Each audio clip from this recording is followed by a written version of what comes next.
Cette nuit-là, le froid n'était pas simplement une sensation, c'était une présence, lourde, oppressante, presque vivante. Le vent hurlait comme une bête affamée autour d'une cabane fragile.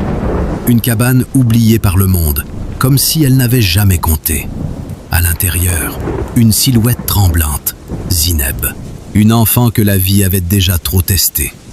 Ses doigts fins serraient un bol vide, comme si ce vide représentait tout ce qu'elle possédait. Le bois craquait, la nuit pesait, et pourtant, elle se leva, pas par espoir, mais par nécessité. Elle sortit, dans une obscurité totale, où même la lune avait abandonné le ciel.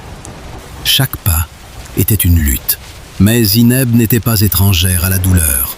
Elle avait appris à survivre, sans attendre, sans demander, sans se plaindre.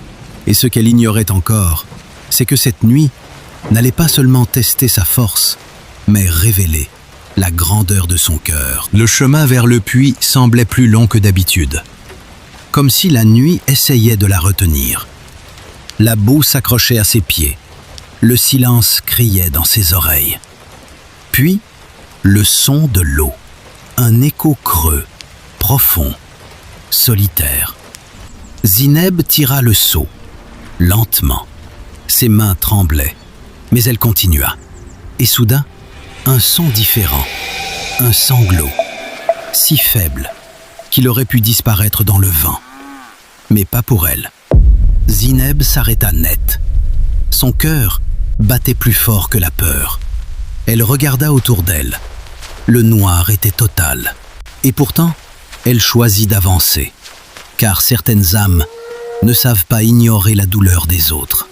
Et dans cette nuit glaciale, elle allait trouver une vie encore plus fragile que la sienne.